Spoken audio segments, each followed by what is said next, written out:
The hyenas run down one of the cows later in the day, where, unable to defend herself against the ruthless attack, she finally collapses from shock and loss of blood.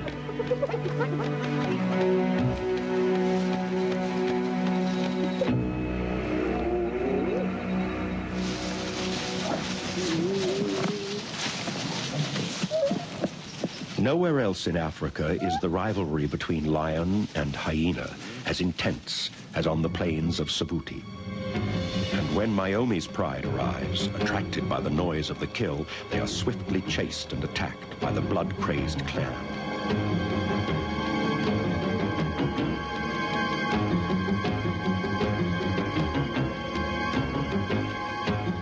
The lionesses have no choice but to escape to the safety of the trees until their tormentors have left.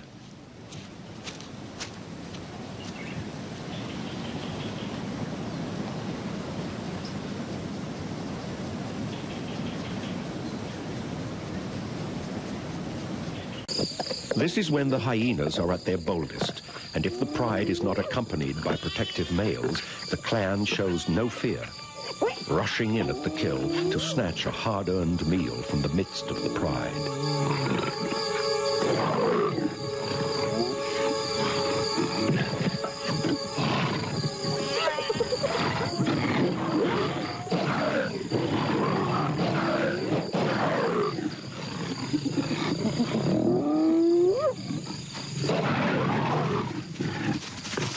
It is this kind of interaction that has fostered the deep-seated hatred existing between these bitter rivals.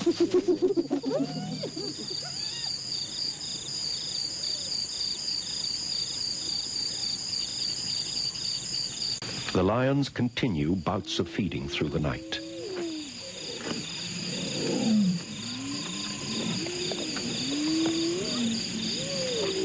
As dawn approaches, they are gorged, rolling on their backs to ease their discomfort and speed up digestion.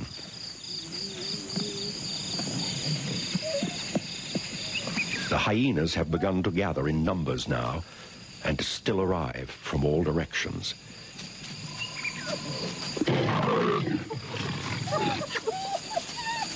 Myomi and Smudge try to keep them at bay, but as the sun rises, the enemy closes in. A savage two-day battle that will change the course of Myomi's pride forever is about to commence.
It is only when the male arrives that the hyenas withdraw. He has killed a young, inexperienced hyena on the outskirts of the skirmish, and he shakes his victim with anger and frustration.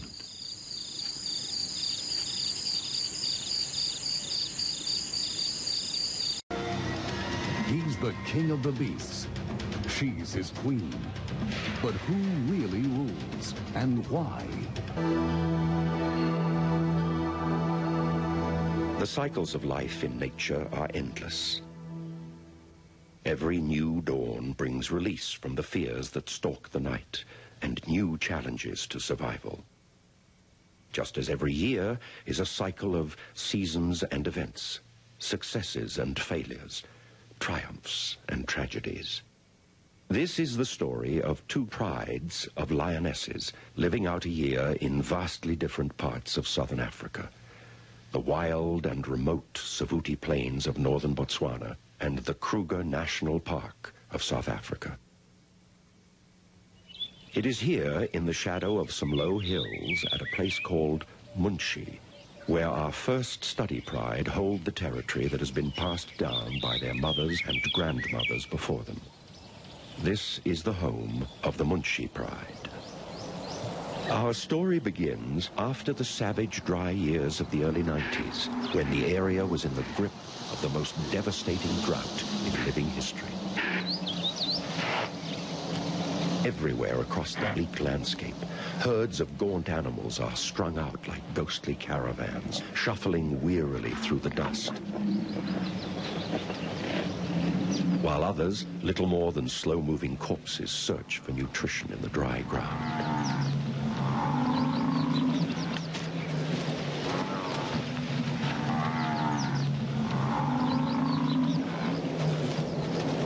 The few remaining water holes have dried to muddy patches of rank-smelling sludge containing little or no surface water. Food stocks are almost at an end. Only desperate foraging of dry twigs and dusty grass roots sustains the rapidly weakening survivors until the land once more feels the soothing balm of rain.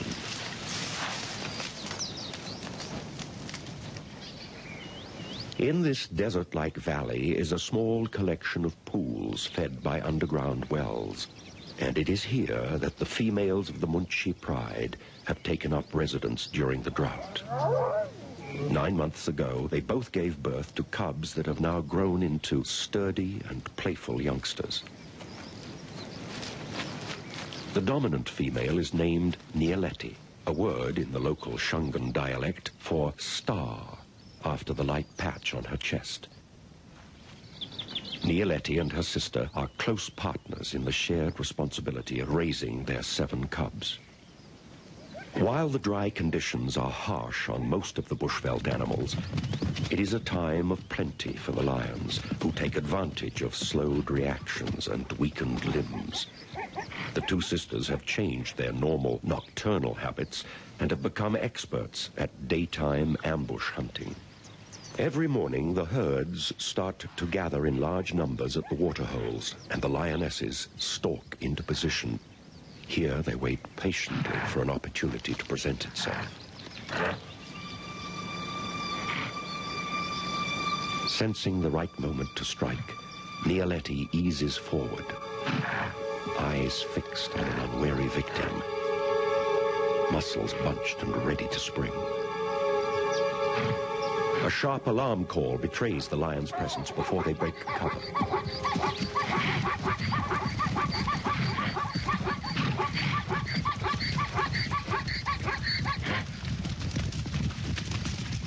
When the nervous herds bolt in panic, the lioness relaxes, easing down back into position.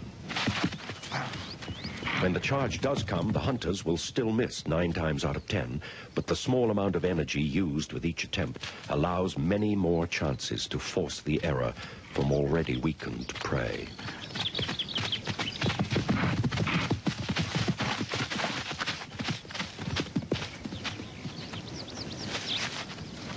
Occasionally, the territorial males of the area will join the pride. When this happens, the females will often drive animals toward the males, who sometimes manage a token effort at cooperation, but usually prove to be more of a hindrance than a help.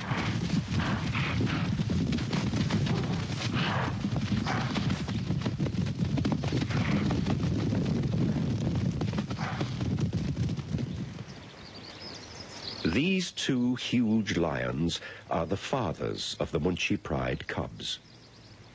On their regular visits, they pay close attention to the scent marks left by the lionesses, gleaning information on the sexual condition of their mates. Competition between alliances of males for the mating rights to a pride is intense. If a female within their territory is receptive, they will mate with her immediately, ensuring that it is their genes carried through to the next generation. With the hunting over for the morning, the females retire to the shade of some nearby trees to rest, patiently discouraging the cubs' efforts to cajole them into a game. Like athletes in training, their young muscles must be constantly stretched and exercised. Every burst of speed, every tumble and every turn strengthens limbs and sharpens reactions. Holds and techniques learned from watching their mothers hunt are practiced on brothers and sisters. Early tests of strength establish a hierarchy that will ensure discipline for effective teamwork when they are ejected from the pride and must hunt without their mothers.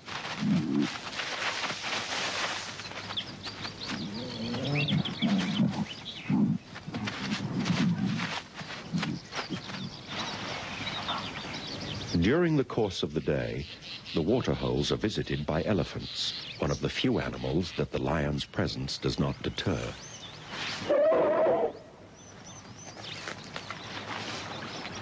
These giants can drink more than 50 gallons a day, and groups of young bulls gather to bathe and enjoy the cool water.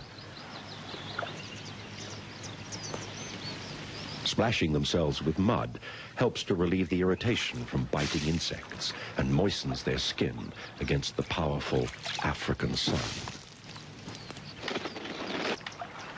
Dung beetles make carefully packed balls of the precious waste which they industriously roll away for their mates to lay eggs in.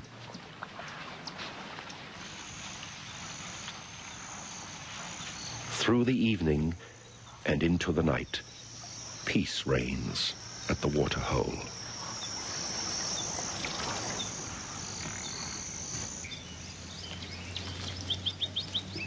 At dawn, Nialetti is preparing herself for the hunt, sharpening her claws on the rough bark of an acacia tree and stretching her lithe body. She spots a herd of wildebeest gathering at the water and stalks carefully through the low cover, circling into position. Choosing the right moment, she launches herself at full speed in a blinding display of power right into the midst of the panicking animals.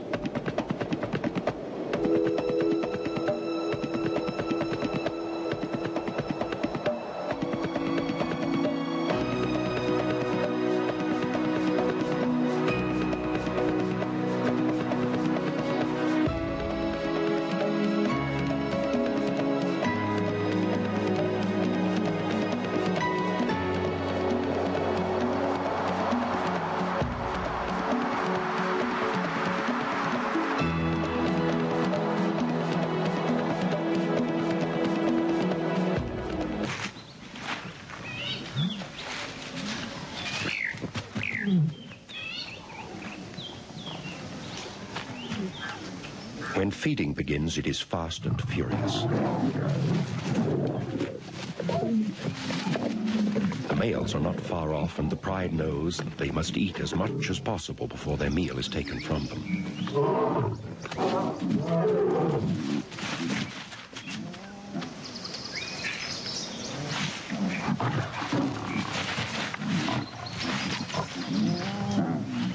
This is the price the family pays for protection of the youngsters who would be killed or chased off if new males should take over the pride.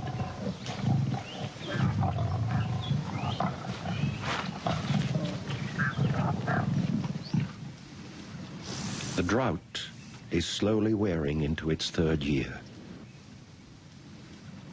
Herds of animals are spending most of their day around the waterholes now, waiting listlessly in the meager shade of bare trees until the cool of evening when they will drink. They are not moving away to feed anymore. Energy is too precious to be wasted in fruitless searching. If the rains don't arrive, the survivors that have made it this far in the cruel heat will no longer be able to carry on.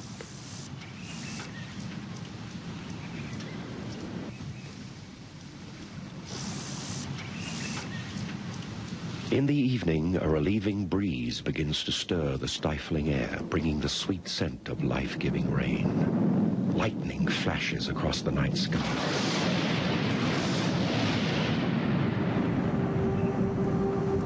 Every day, the storms on the horizon move closer until heavy drops begin to fall on the dry ground.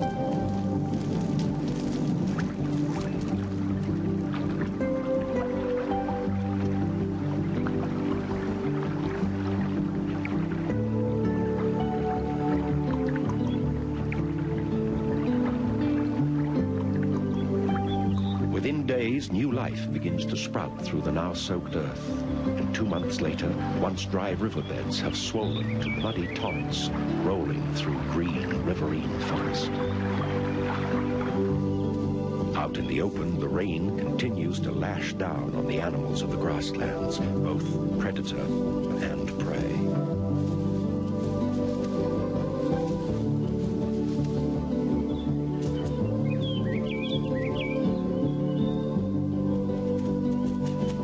The regeneration of this once barren land is remarkable. Herds are beginning to gather again, and on the plains, the miracle of new life is taking place.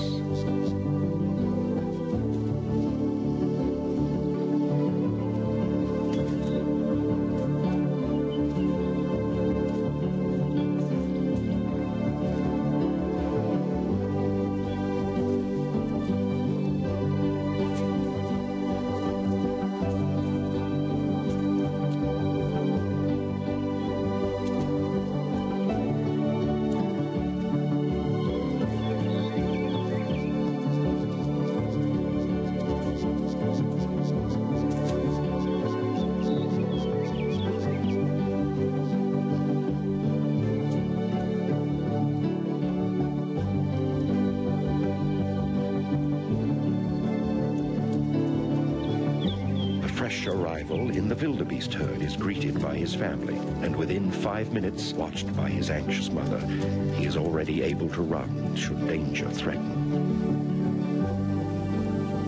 The incredible reproductive strategy of the impala has evolved for just such a time.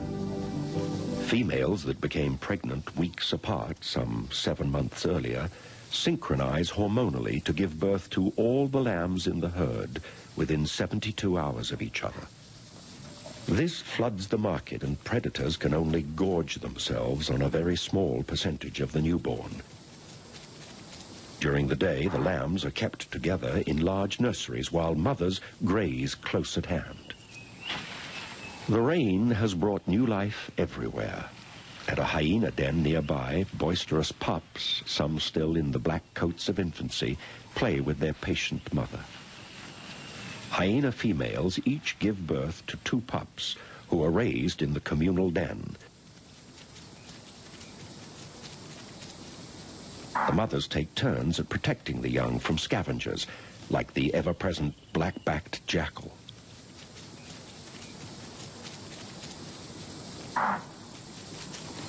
These sharp-eyed hunters live mostly off rodents and insects, but are alert for any unguarded morsel that may come their way. Nearby, a group of vultures are gathering at the remains of a fresh kill on the outskirts of the Munshi Pride territory.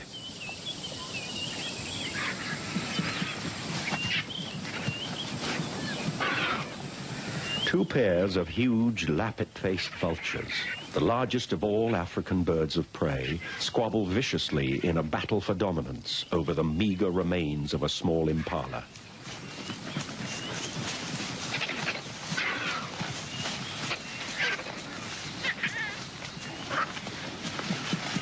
During the wet season, circumstances have changed dramatically for the Munshi Pride.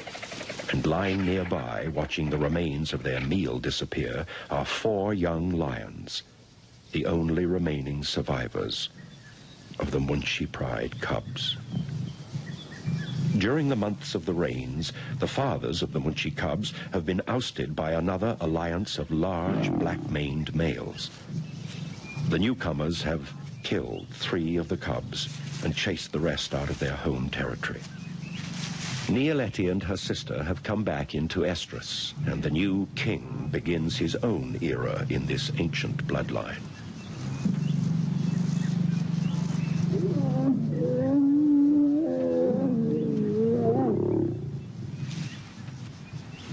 After the summer, when we return to the Kruger, we will see the results of this union. In the meantime, the Munshi Pride cubs are truly on their own. 1,200 miles away, on the open plains of the Savuti Marsh in Botswana, a spectacular natural phenomenon is taking place.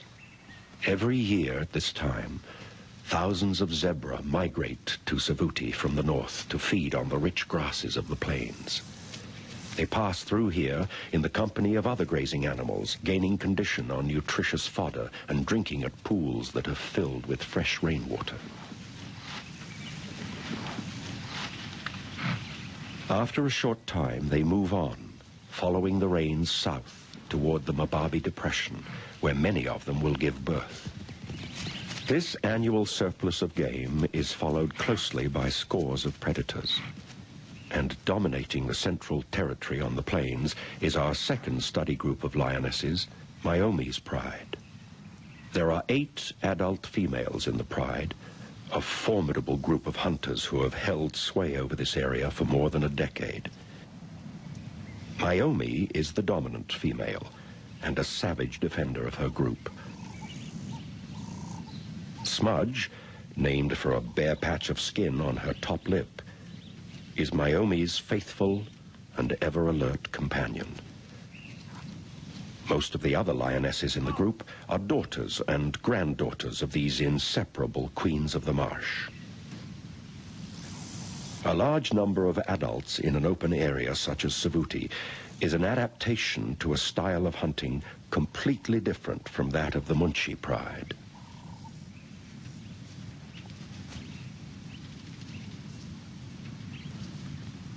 After spending the whole day asleep in the mopani bushes surrounding the marsh, they slowly get moving in the early evening.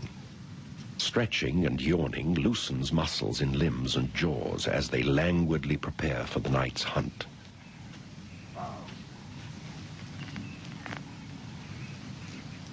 Like most lions, Myomi and her pride spend more than 3/4 of their day inactive, conserving energy for the intensely demanding business of killing for a living.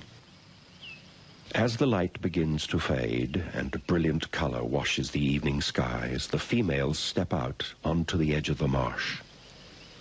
They wait together here for a while, as if to enjoy the transition from day to night, while rejoicing in the strength that their unity brings.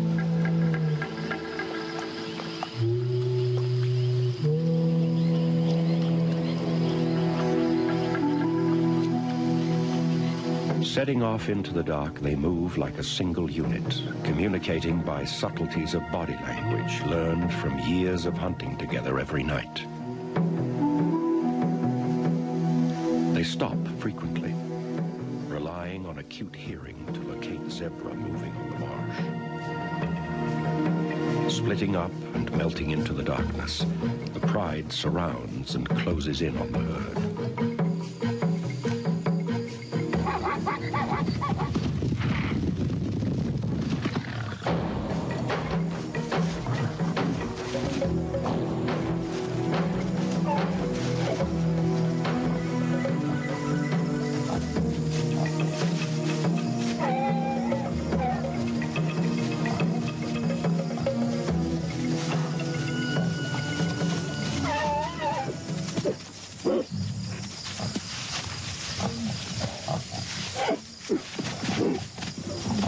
Myomi's Pride are experts at teamwork, and soon the zebra they have captured is wrestled down, where Smudge applies a powerful throat bite, choking off the struggling animal's life-giving air.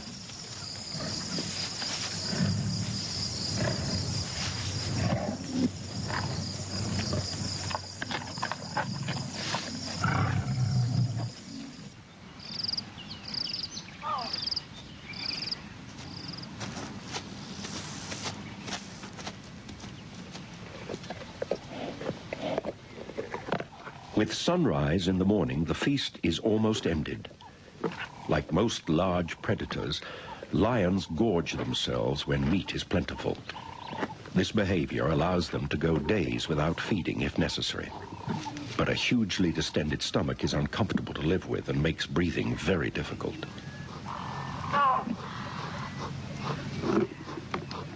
One of the young females drags the carcass into the cover of some nearby bushes, an instinctive behavior that hides the meat from the prying eyes of vultures whose presence would alert other predators and scavengers to the kill. Sharp-eyed, hooded vultures are the first to arrive. They are small enough to fly early in the morning without the aid of thermals that lift larger birds into the air later in the day. Although they get sufficient moisture from the blood of their victims, lions will often leave a kill if there is water nearby. Naomi, easily identified by her missing black tail tuft, arrives at the water and takes a long, cool drink to wash down another huge meal during this time of plenty. Her pride sisters have already drunk at the pool and strengthened pride bonds with the ritual head-rubbing greetings of the big cats. As successful as this group of lionesses is at hunting, it is a cruel irony that for 5 years not one of more than 50 cubs born into the pride has survived to maturity. This season, the hope of the pride's future lies with 2 of the younger females. They spend many days searching out the safest place to raise their young in the rocky hills to the north of the plains. One of the females has given birth in a well-hidden den in this area, and at sunset she returns to her closely guarded secret: 2 tiny newborn cubs. The lioness's predatory lifestyle allows her to carry the extra weight of pregnancy for only 3 months before giving birth. This short time in the womb results in very underdeveloped young who are virtually helpless for the first 2 months of their life. They will then rely on their mother and the pride for another 2 years before they are independent.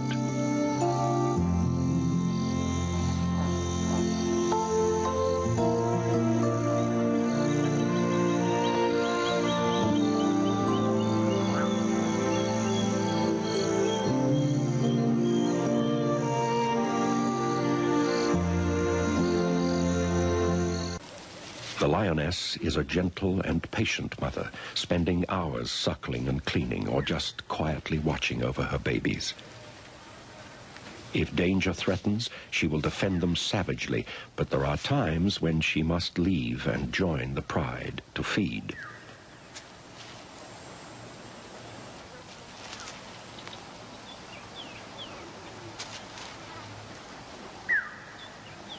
Young cubs left alone are totally unable to defend themselves, and these are dangerous times. If their hiding place is discovered by another predator, they have very little chance of survival.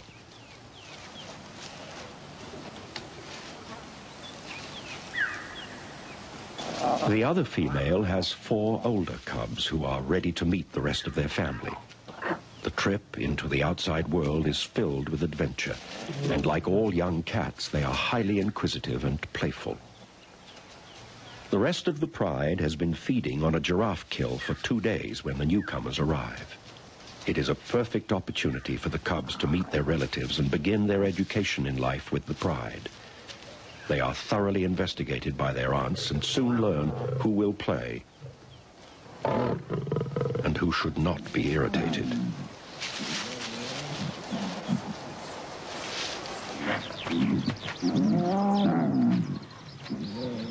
The territorial male is paying a visit to the pride to take advantage of a free meal. This is the first time he has seen his offspring, and despite their efforts to gain his attention, it is obvious that he is not impressed.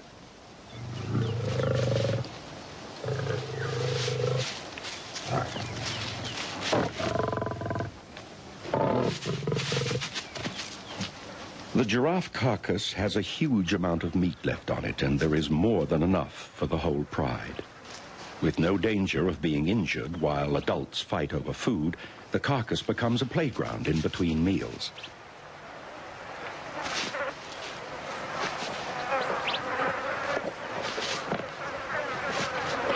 Meat in such abundance is a novelty, and play and feeding carry on through the night.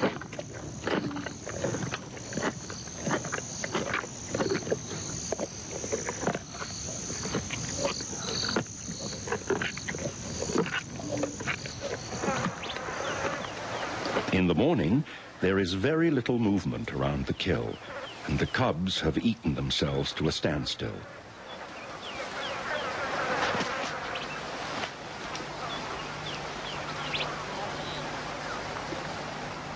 At smaller kills, the competition for food is violent and dangerous for cubs.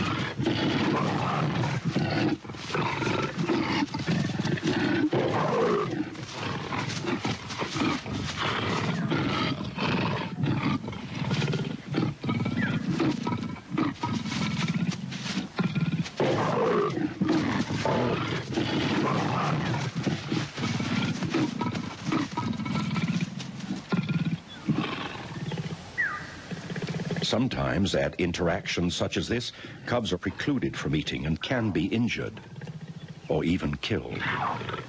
This experience will help them survive during feeding with the pride, but they have yet to encounter the greatest danger to their young lives, for stalking the plains of Savuti is another of Africa's most fearsome and efficient predators, the spotted hyena.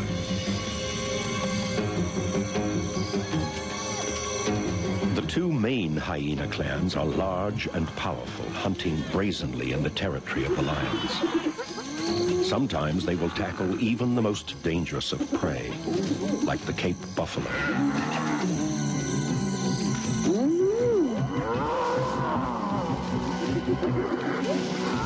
The hyenas run down one of the cows later in the day, where, unable to defend herself against the ruthless attack, she finally collapses from shock and loss of blood.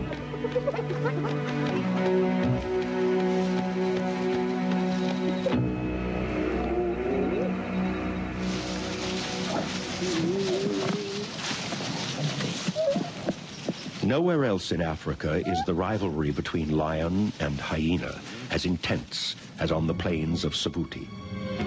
And when Myomi's pride arrives, attracted by the noise of the kill, they are swiftly chased and attacked by the blood-crazed clan.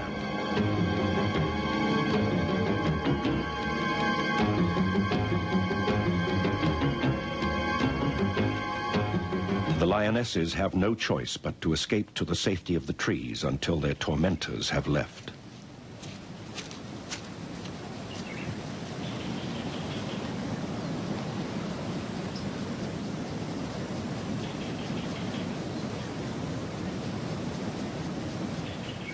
In the months after the large herds have left Savuti, the plains dry out, and food is harder to find for the animals that remain.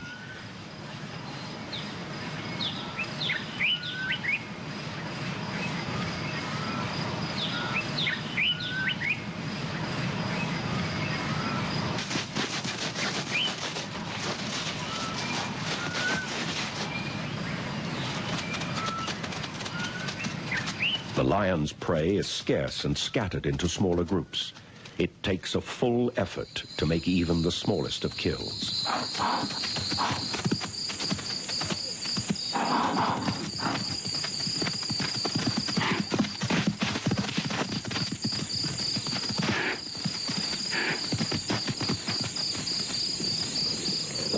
This is when the hyenas are at their boldest, and if the pride is not accompanied by protective males, the clan shows no fear, rushing in at the kill to snatch a hard-earned meal from the midst of the pride.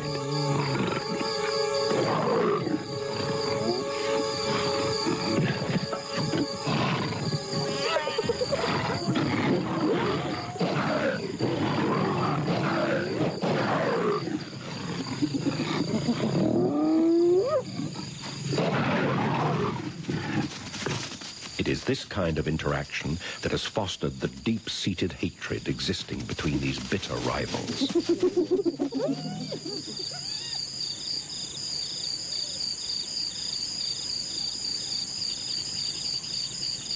At this time of year, every sunset brings a possibility of violent confrontation in the dark of the night. One evening, we find the females leading their young across the middle of the open plains.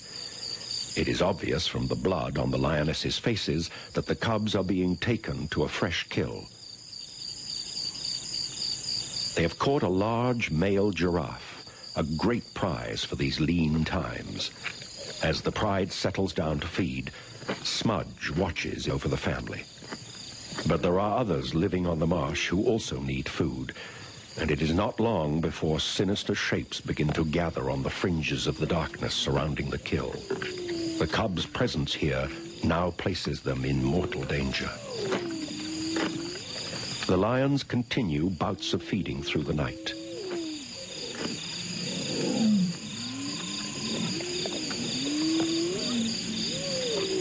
As dawn approaches, they are gorged, rolling on their backs to ease their discomfort and speed up digestion.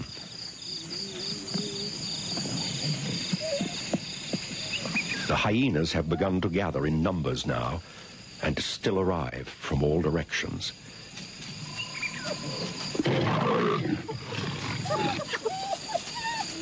Naomi and Smudge try to keep them at bay, and as the sun rises, the enemy closes in. A savage two-day battle that will change the course of Naomi's pride forever is about to commence.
It is only when the male arrives that the hyenas withdraw. He has killed a young, inexperienced hyena on the outskirts of the skirmish, and he shakes his victim with anger and frustration.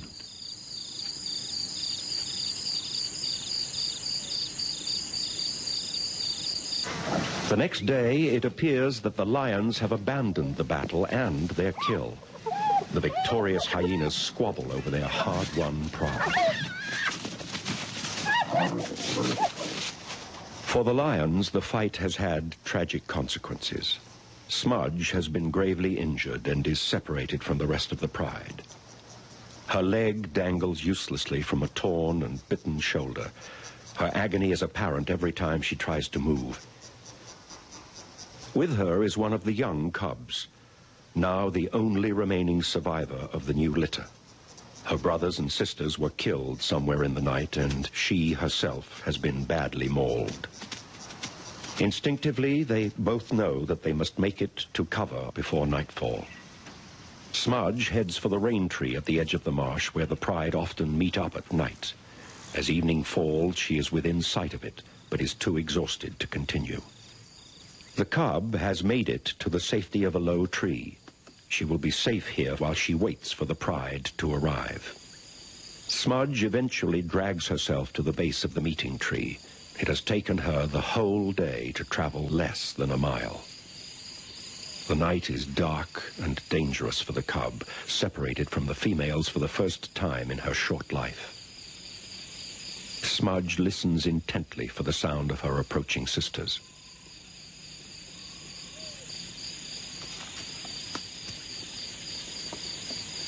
When the rest of the pride arrive, silently emerging from the night, Smudge is overjoyed.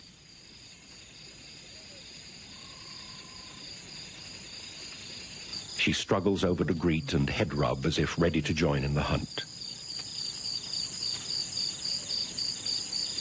For 12 years, she has set out every night, shoulder to shoulder with her sisters and daughters.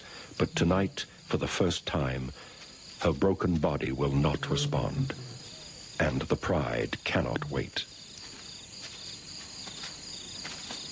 The cub is strong enough to limp along and moves off with the females. But the pain is too much for Smudge. For a while, she struggles valiantly after the pride until she sinks to the ground, exhausted, calling mournfully to the night and the disappearing shapes of her lifelong companions.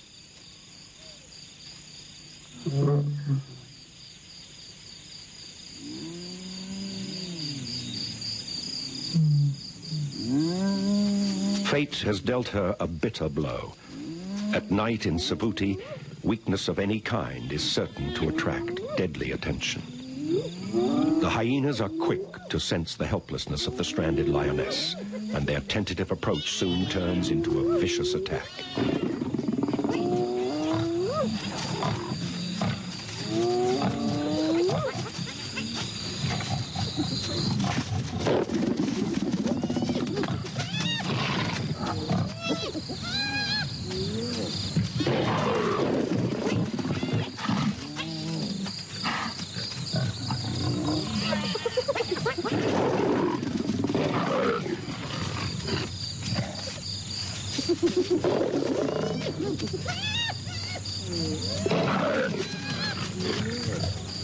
The attack is suddenly broken off as the calls of more hyenas come from the marsh. This area is a territorial no man's land between clan boundaries, and the noise of the attack on Smudge has attracted the attention of a rival group. Within minutes, the full might of both clans has joined the fray on the open plain in a frenzy of scent marking and running skirmishes.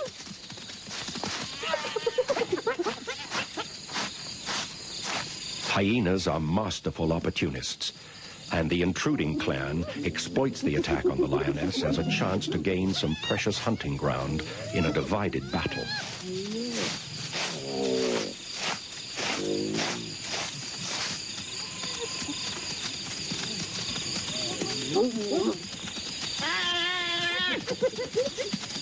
The attack on Smudge is forgotten, and she will live through another painful night. At dawn, with a last supreme effort, Smudge struggles to within sight of her family, who again move away from her. This is the last time she will ever see them.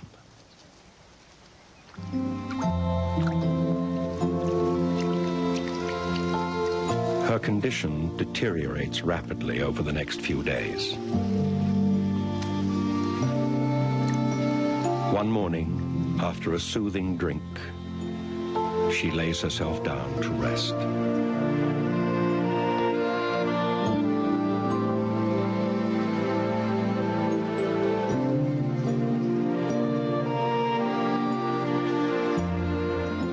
The magnificent life of a queen of the plains is drawing to a close.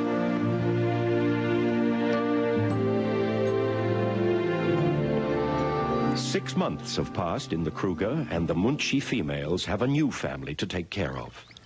2 new sets of cubs have been produced as a result of the pride takeover.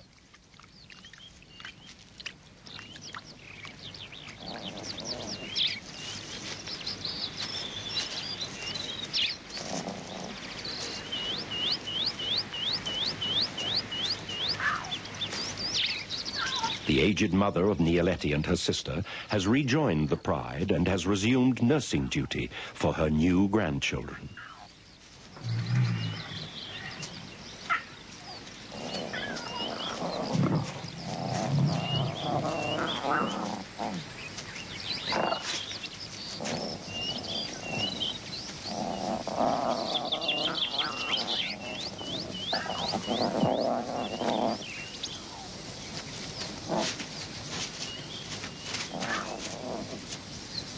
The remaining youngsters from the original litter are almost fully grown and are learning to fend for themselves quite well. A lot of their food is still gathered from scavenging, and even the tattered remains of a leopard kill high in a tree are worth the concerted effort to recover. Adult lions are too heavy to climb, but these youngsters, driven by hunger, have no problem getting up to the kill. When the time comes to find a way back down to the ground, the haughty, regal bearing of the princess crumbles, giving way to a very unladylike scramble.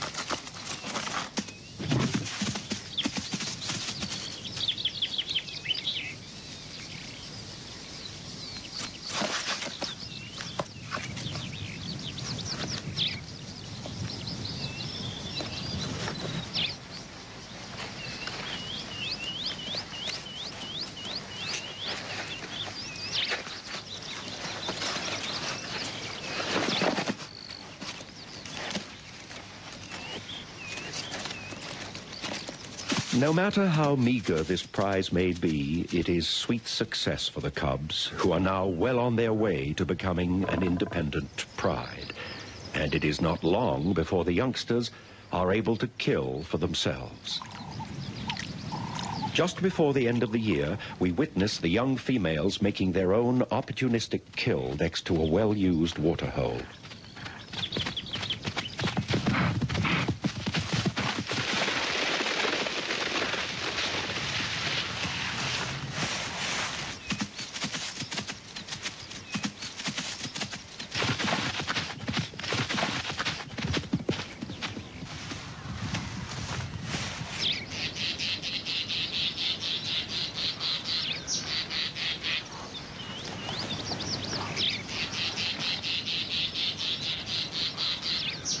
The survival of these cubs represents success in another of the complex cycles of nature.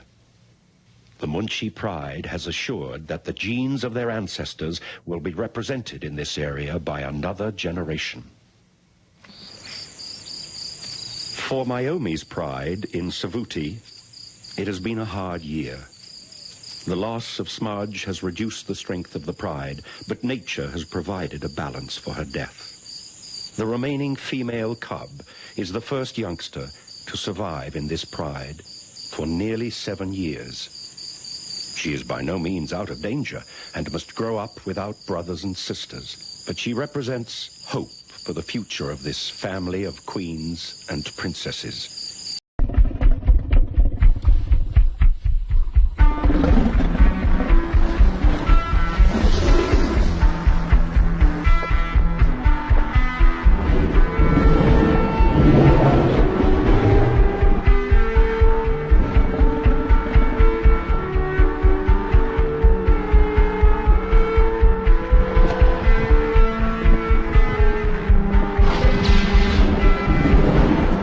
Kings in residence and kings in the making.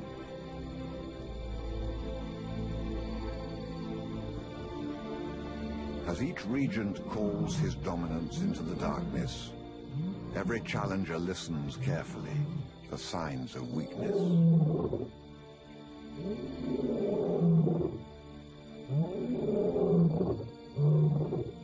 The game is how convincing each male's message is.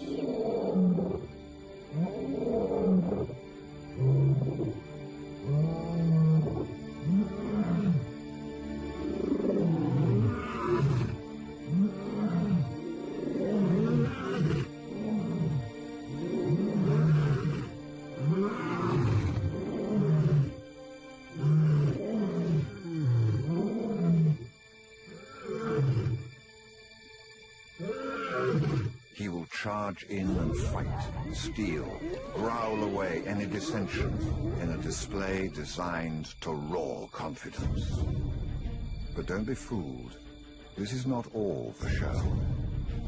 They clash like gladiators, and that they are. warriors of an ancient realm 3.5 million years old. When two masters battle for the spoils, anything can happen. They are the epitome of raw power. They are the symbol of raw Africa.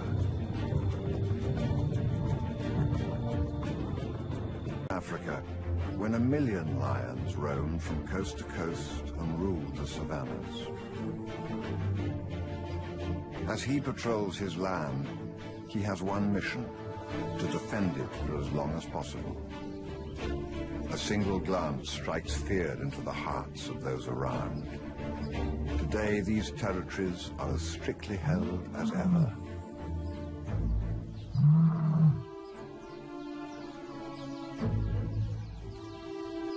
And out there, the first round of the game is at play, a deadly shuffle of genetics that will determine who is the next king, who will be cast out, and which males will survive.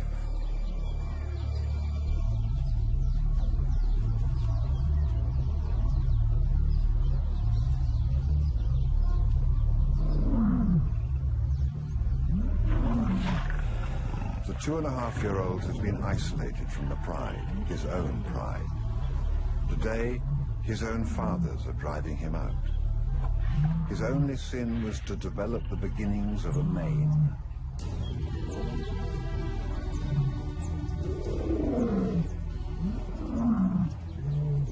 If one of these was not his father, he would be dead already. If he resists, he will be.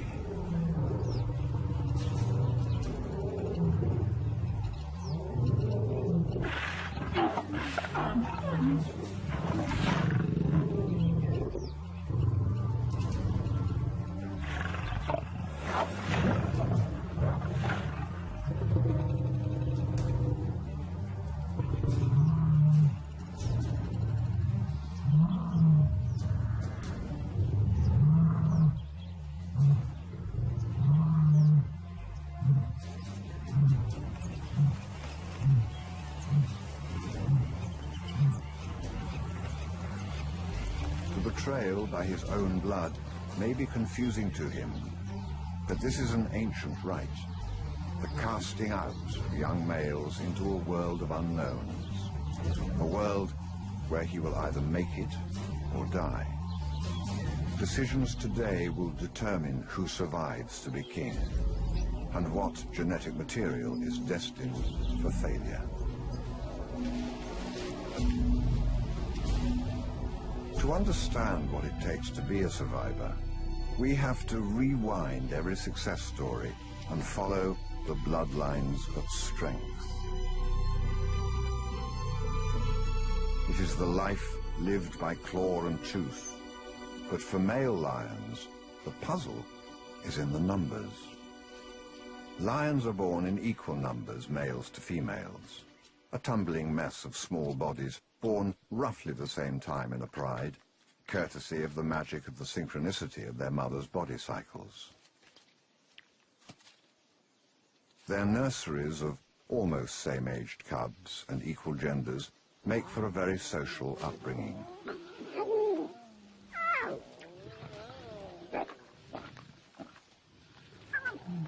It's a training ground, a playing field, a time when lifelong bonds are developed, bonds that may one day be the foundation of a strong brotherhood to fight for territory.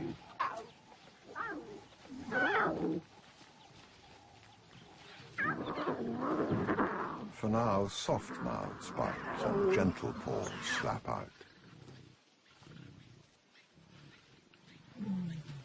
At this age, any young male that is more adventurous will attract accidents. A heavy rock may be an innocent toy, but dropping on his tender paw and this young male might just become an early victim. A small male learns here that when someone ambushes you, someone else has your back.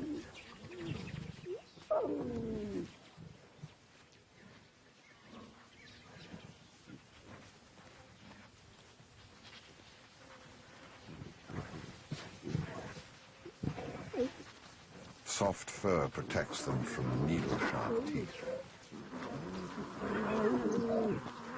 The nursery system works. Cubs are seldom much more than a few months different in size, so older cubs can't do too much damage.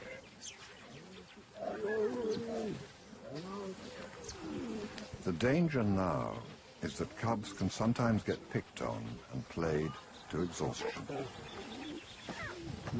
It seems as though mothers have developed a surprising protectiveness to male cubs in particular, perhaps understanding that the odds are already stacked against them. So ironically, because of this protectiveness and perhaps a more robust style of playing, little males slightly edge out the female cubs. By 3 months, male cubs often outnumber their sisters.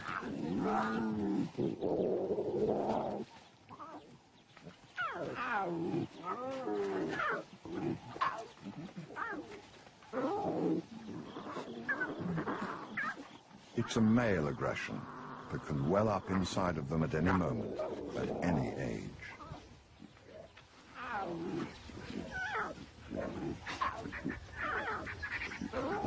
A fully grown female collapsing at the wrong time on a cub 1/10 of her size might be the end of him.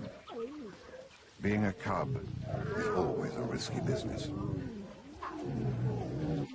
If there is a loner looking out at the horizon, it's probably a young male looking to his future. Will he be number 1 or number 7? A survivor or a lost nomad?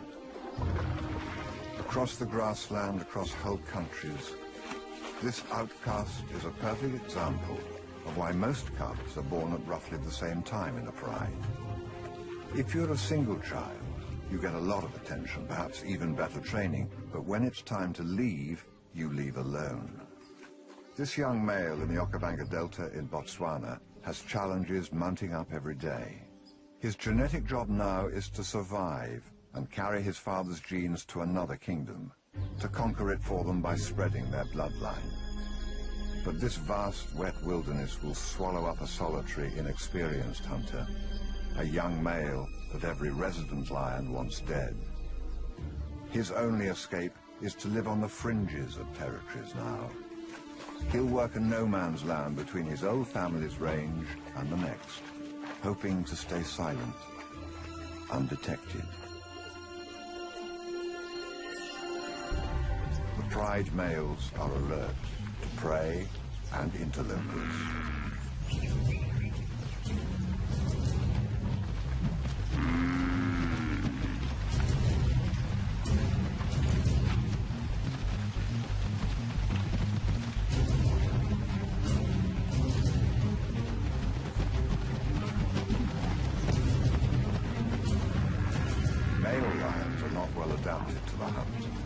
Their manes are territorial flags, not camouflage in the long grass. So when the herd breaks away, the buffalo target the dark-maned male.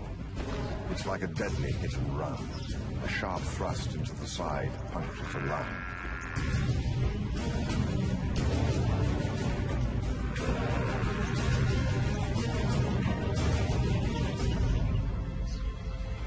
For this male, it is over.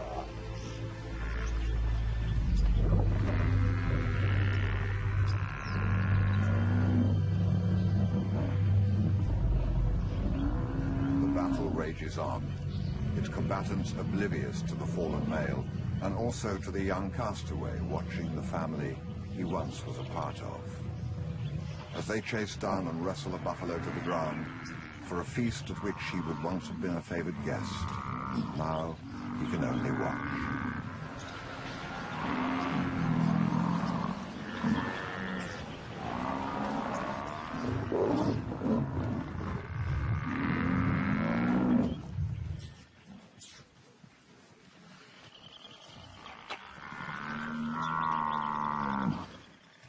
The surviving male is now the only master.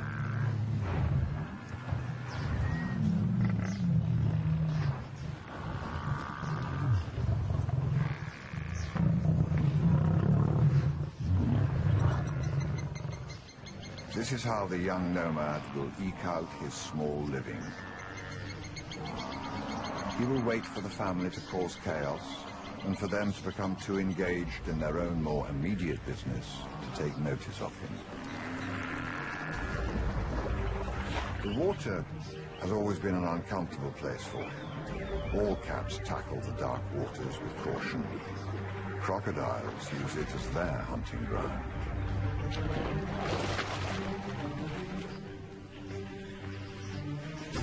But if he can just keep the herd outside the pride's territory, he will be able to hunt with immunity. If he manages this badly, though, and they turn back into his father's land, the opportunity will have been lost. He sets up a one-lion blockade, though not with much confidence. If he can frighten the herd away with a roar, he will have a little more time. But roaring will definitely attract his father, so he does something quite sneaky. He almost whispers his roar to the buffalo, making sure it doesn't reach the pride. But then, an opportunity he could not have predicted. A buffalo calf was born during the chaotic chase and crossing.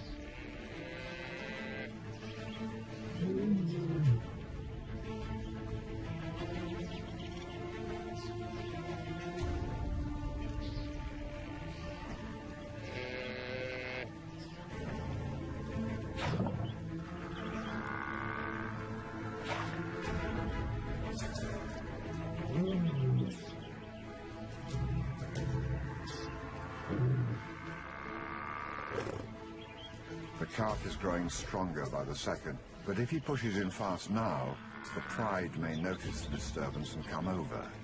If he waits, the newborn might stand up and disappear among the protected legs of the herd. It's a tightrope of risk and reward.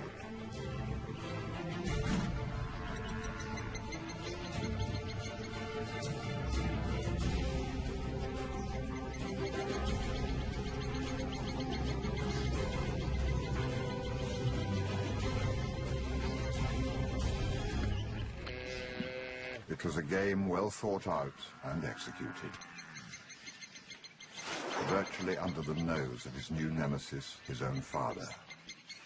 Buffalo hunting is a skill he might just develop as his speciality. So will this be this young male's future? Condemned to a life of loneliness and high risk? Or will this young cub break away with his siblings when his time comes? Most nomads don't have to leave in ones or twos like the buffalo hunter. Sometimes strong bonds formed by cubs playing make the young females leave with their brothers and cousins as a whole teenager group. It happens suddenly when the regent turns on them, foaming at the mouth and shooting looks of threat and dismissal.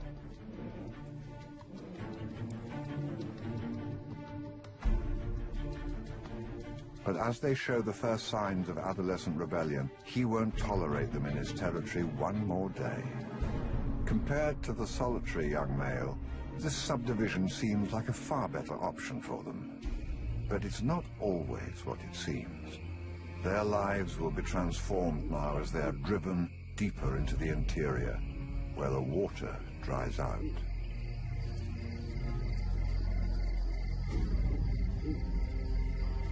Lions lose condition fast. Ironically, their strength in numbers is now their weakness. Further from the water, prey is scarce. A fully grown impala antelope lasts under 12 seconds and is devoured so fast that any latecomer gets nothing at all.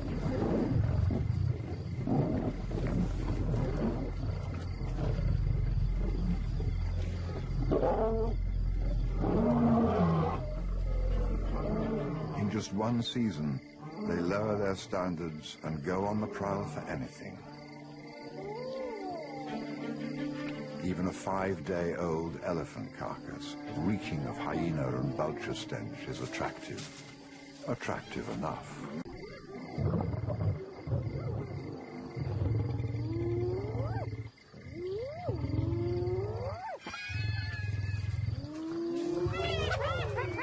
a token defense, a feeble attempt at dominating the carcass, and just a game for the lions. The meat is too far gone, rotten beyond the stage that even these wanderers can tolerate.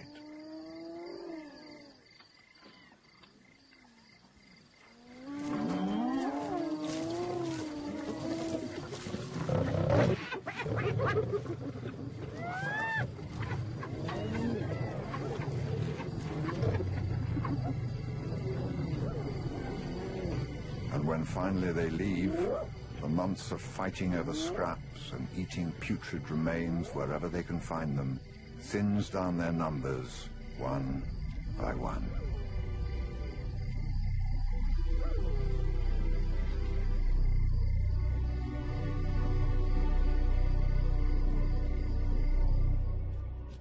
Day after day, they weave their way through life into ever-increasingly dry country. Fate cast these youngsters out at just the wrong time of the year for them, into the dry season when the searing heat drains the last moisture from their bodies.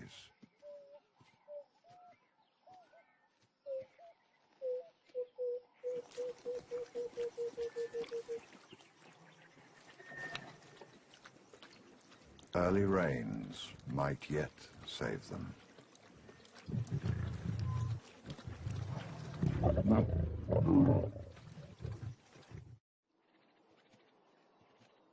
Of the original 12 nomads in this group, only 3 will make it through the first season.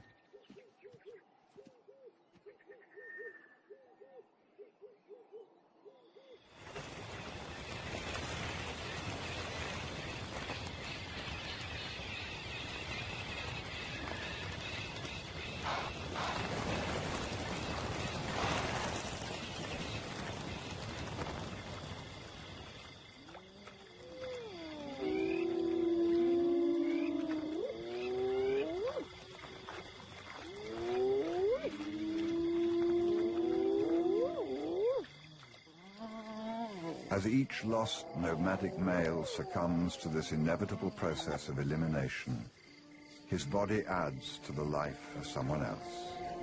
It is the harshness of this incredible system that makes it so beautiful. The success of Africa is in its elaborateness, its balance of life and death, its harmony. For every dark shadow, there is a shaft of light, a prize for those who want to reach for it. Of all the stages of males' lives, this nomadic phase is the one that most determines their fate. Those lost wanderers that make it out of the wilderness will be hardened and beaten, but alive, the ultimate survivors ready to rule. And which will he be? A lost loner or a nomad in a group whose success seemed assured, but became victims to competition?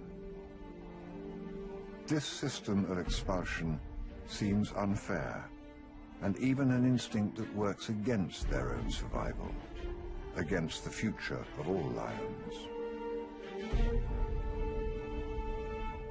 Some prides, like this one that lives along a river hundreds of lion territories to the north in East Africa, hold their grown cubs in the family a little longer, perhaps too long. A large female is keeping a secret and no one notices. She's been hunting with the pride at night and sneaking off during the day. Actually, she has 3 secrets, all 10 days old, hidden a good distance from the hunting grounds in the dense bush of a small river. She has given birth to cubs out of sync with her sisters, so she has to be more attentive. She can't add her cubs to a nursery like they all did, and she often has to miss out on the hunt. At this time of the year, zebras and wildebeest are heading south and close to where the cubs are hidden. She must conceal them, and she has to do it alone.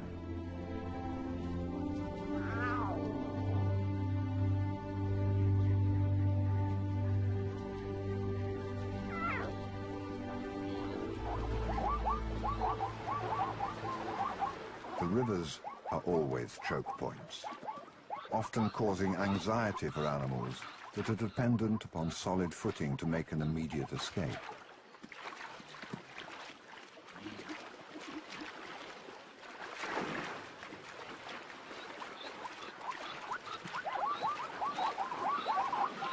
Predators know these vulnerabilities and often listen for the splashes of water and frantic calls of their prey as family members get separated and they lose focus on their surroundings.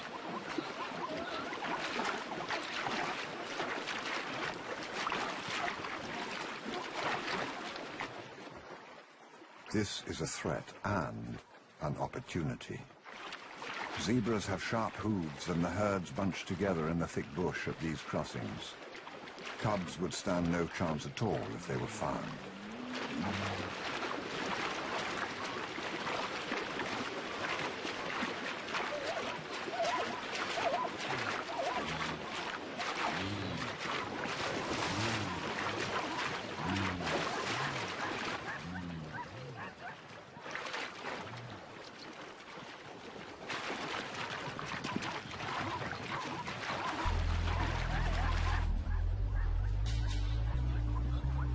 But she missed out on last night's kill, and so she takes a calculated risk as the herd moves away from the den site. She leaves the cubs and follows it into the dusk.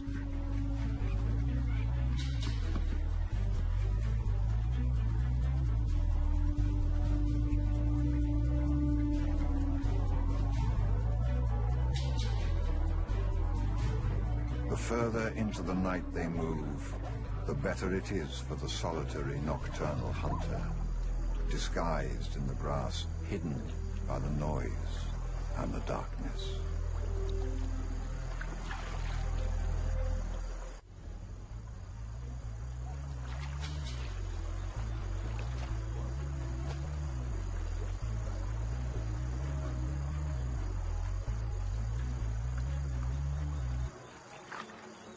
The zebras are alert, but at a disadvantage. The lioness springs her trap.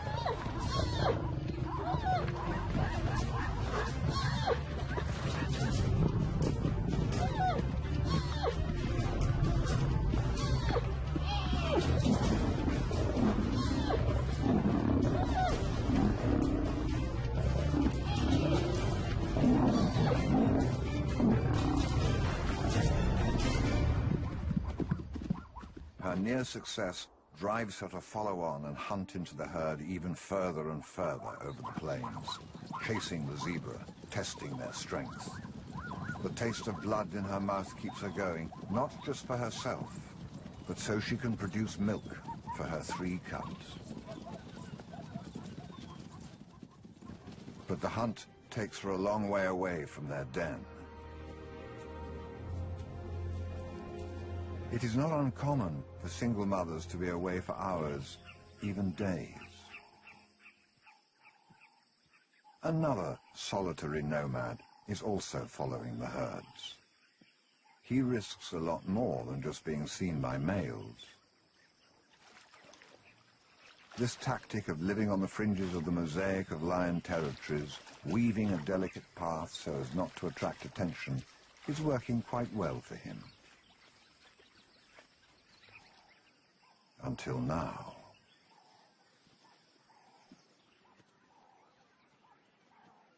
By following the zebras and not paying enough attention, this young male has walked into trouble.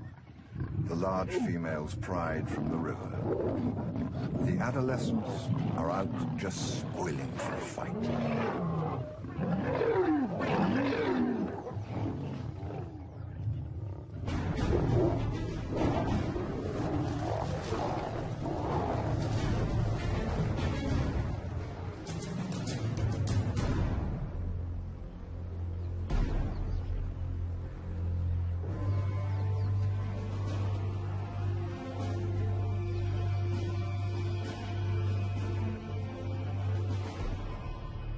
Every lion is a dangerous, well-armed animal.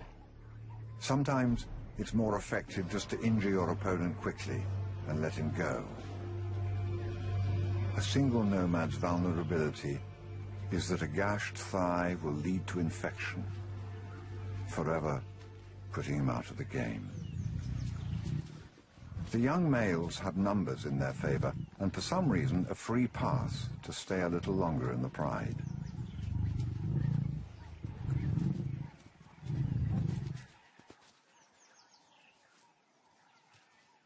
Adolescent males are always up to something. The river pride has 7 of them. They spot something in the grass, and they want it.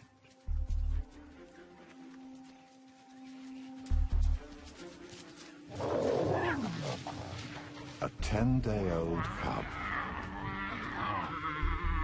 The cub has strayed from the riverbank while its mother was out hunting zebra. This fragile being, new to the world, has never before seen a fully grown lion other than his benevolent mother. This rough and tumble must be totally confusing.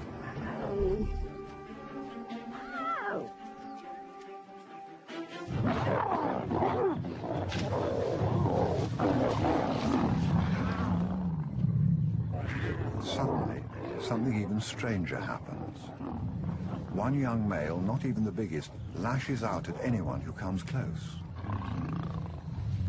and takes possession of the disorientated cub. Even though he's years older, he approaches the cub with a soft mouth reminiscent of cubs at play, but with a force that is barely restrained.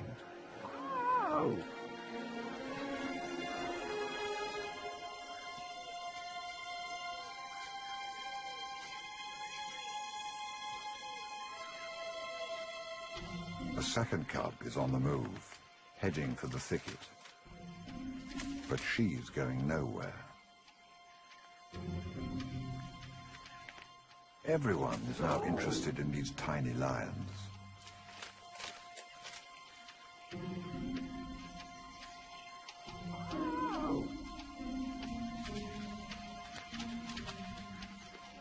Some instinct tells her she needs to escape now.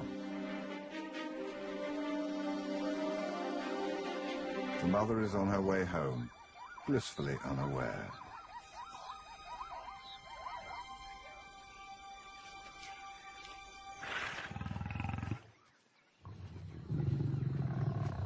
The danger now is that the cubs will be crushed by enthusiastic possessiveness. They have a small window of safety. Gentle investigations may risk tiring them out, but while the novelty holds, they might still remain safe until their mother returns.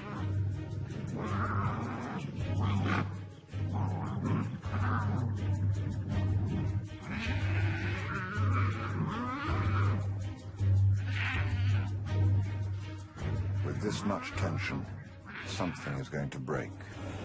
Someone will get hurt.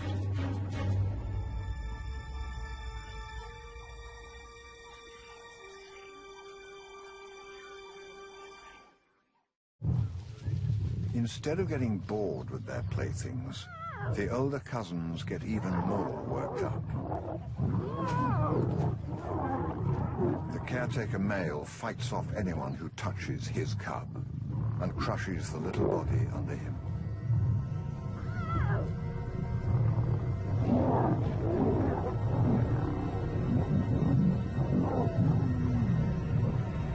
At this stage, the tiny male cub has only one weapon.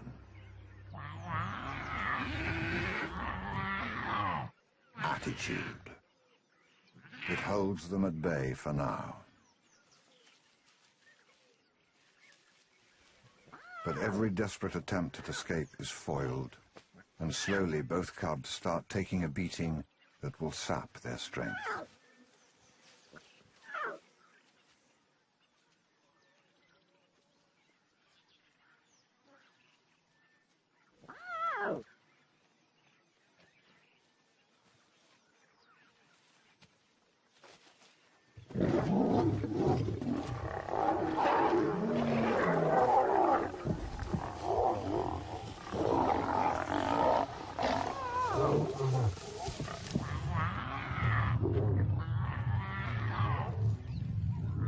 Over the next 5 hours, 2 of the 3 cubs are played with, bitten, and fought over.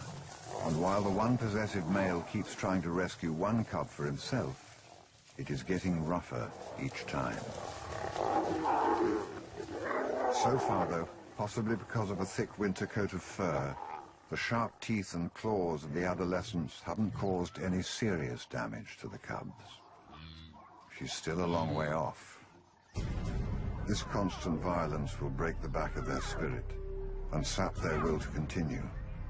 The cousins will have committed infanticide. But then fate selects once again. In their determination to escape, the cubs overshoot their original hiding place straight into the river. It's a fortress of thorns, and the steep bank prevents the males from getting to the cubs. But down below, the weakest just manages to hang on without slipping down into the cold water.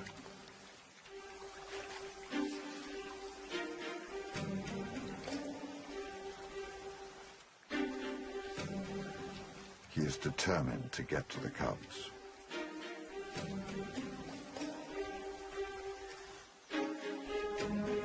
Life hangs by a thread. In this case, a single root or vine that could snap at any moment. Just before stepping on the foliage and breaking that silken vine, the young male hears a commotion. The rest of the lions have discovered the 3rd cub. Whether it's curiosity or possessiveness, he's desperate to get to the 3rd cub and either claim it as his prize or stop the others from claiming it as theirs. In the afternoon, the play turns more serious, darker.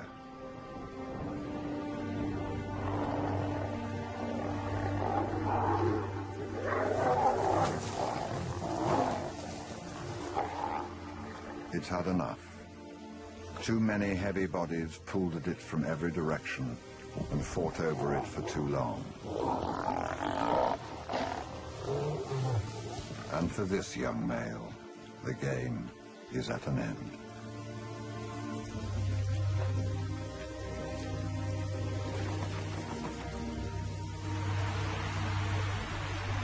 The rain further upstream turns the river cold.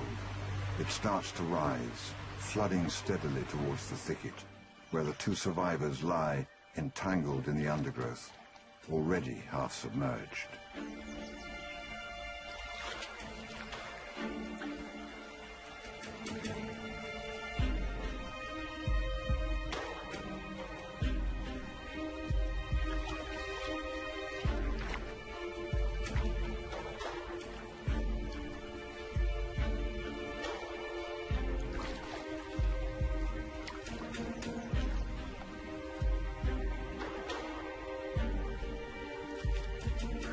Fear of the rising water forces one cub to drag himself up again, away from one danger, but towards another.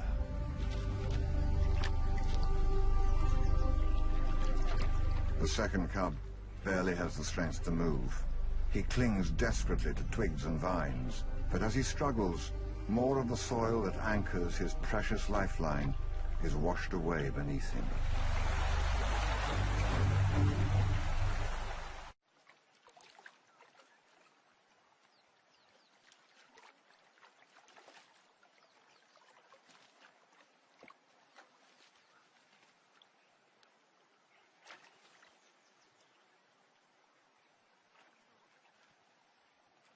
The day has taken its toll. She has no energy left. But then, suddenly she finds the strength from somewhere. Her mother is back. She must quickly move the one cub she has found to higher ground.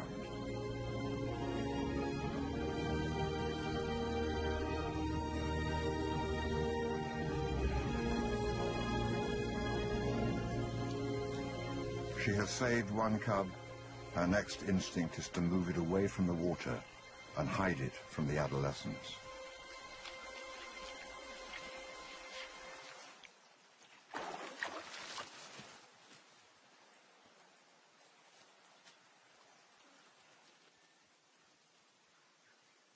an impossible choice. Stay with one and protect it, or leave it vulnerable and search for her second cub.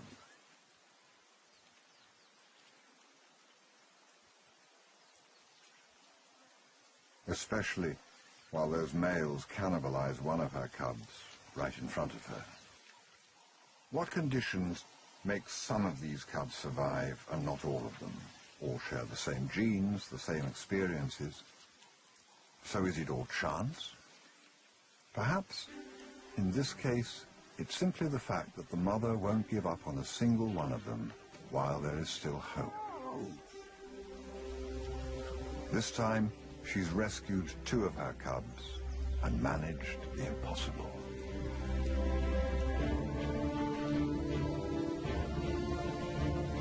But this is exactly why young males are thrown out of the pride at a certain age. They start to cannibalize the very core of the family itself, its future.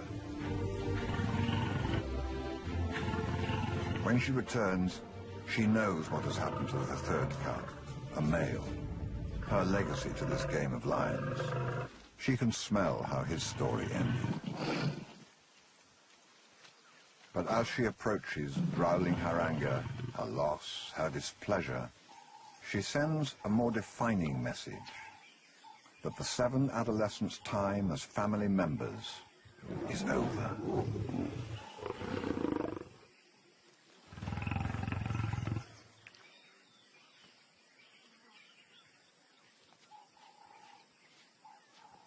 It'll take a few weeks from this moment, but ultimately the cousins will be cast out to wander into the backcountry to starve, or to sneak into the forgotten corners of their father's territory.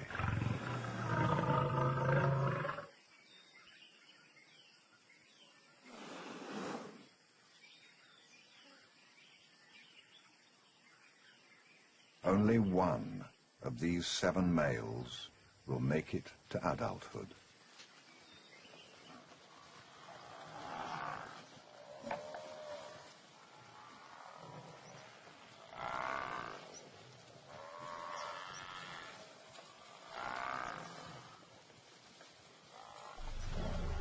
And one day, from the deep swamplands and rivers, the buffalo hunter emerges like the phoenix risen, fortified by his hardships, proven stronger than the others of his generation.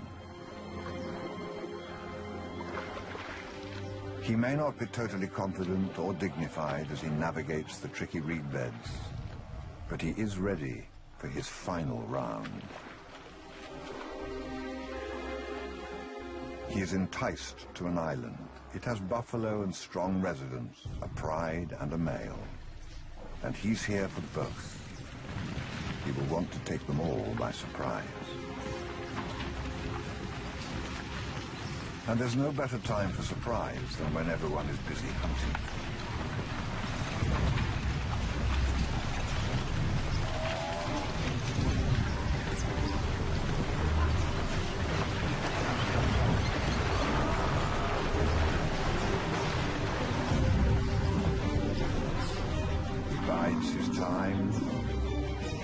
And attacks.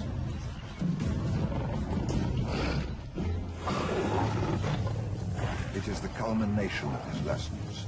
A direct, confident attack, no compassion for his victim.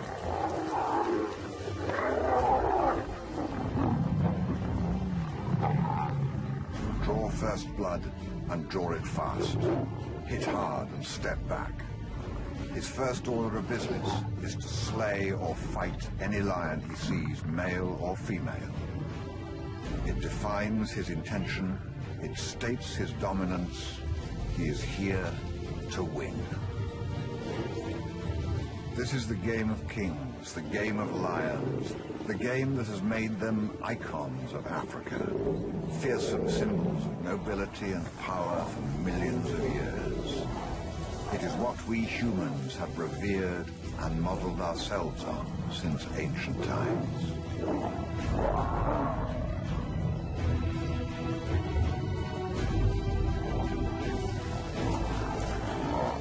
Finally, with the dominance declared and won, the throne claimed, females gathered around him, the game has one final hurdle. This one does not select the weakest, those destined not to make it, but carefully selects the strongest, the biggest, the best. Of the 20,000 lions left in the wild, less than 3,000 are males that make it this far. Each year, 600 of those battle-weary warriors, survivors of this arduous game of kings, are shot for sport and recreation. Today, we have more statues of lions than we have real lions. Unless we change our values very soon, we'll have only these cold, empty eyes to remind us of how much we have lost.